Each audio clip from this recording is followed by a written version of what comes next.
నమస్తే, good morning doctor. I'm doctor ఐహెచ్ఆర్కే psychiatrist Vijayawada. నమస్తే.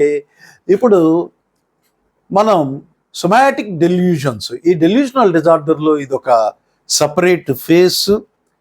ఇందులో విచిత్రంగా ఉంటారు పేషెంట్స్. వాళ్ళు వచ్చినప్పుడే వాళ్ళ కంప్లైంట్స్ విచిత్రంగా ఉంటాయి. లోపల నాకు లివరు కరిగిపోయింది, నాకు అసలు లివరే లేదు, లేకపోతే నా జిఐటి కరిగిపోయింది, లేకపోతే నాకు ఏదో ఒక పెద్ద గడ్డ వచ్చేసింది, జబ్బు వచ్చేసింది, ప్యాంక్రియాస్ లేదు, ఊపిరితిత్తులు లేవు, గుండె లేదు, ఇలా పలానా జబ్బు వచ్చింది అని చెప్పే ఊహల్లోకి పలానాది ఆ అవయవం జబ్బు బారిన పడిందనో, మాయమైపోయిందనో, కరిగిపోయిందనో ఊహల్లోకి వెళ్తుంటారు. ఒక్కసారి మేము చదువుకునే రోజుల్లో ఒక పెద్ద ఆయన వచ్చేవాడు హాస్పిటల్కి, మేము పీజీగా ఉన్నప్పుడు.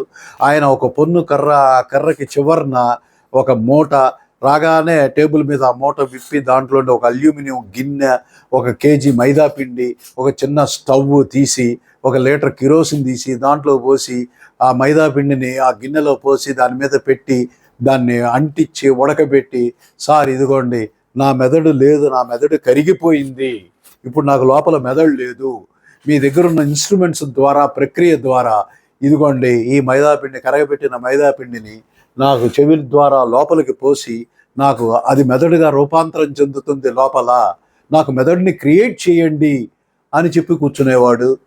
అంటే జబ్బు ఆయనే చెప్పేవాడు, వైద్యం ఆయనే చెప్పేవాడు. దీన్ని మనం డెల్యూషనల్ డిజార్డర్గా చెప్పుకోవటం, ఇదొక విచిత్రమైన జబ్బుగా చెప్పుకోవటం జరుగుతూ ఉంటుంది. వారికి యాంటీసైకోటిక్ మెడికేషను, అలాగే సైకోథెరపీ సెక్షన్స్, హాస్పిటలైజేషన్ ద్వారా అతన్ని మామూలు స్థితికి తీసుకురావటం, అతని తర్వాత పెద్ద ఆయన మామూలు జీవితాన్ని జీవించటం ఆనందంగా జరిగింది. Thank you. నమస్తే.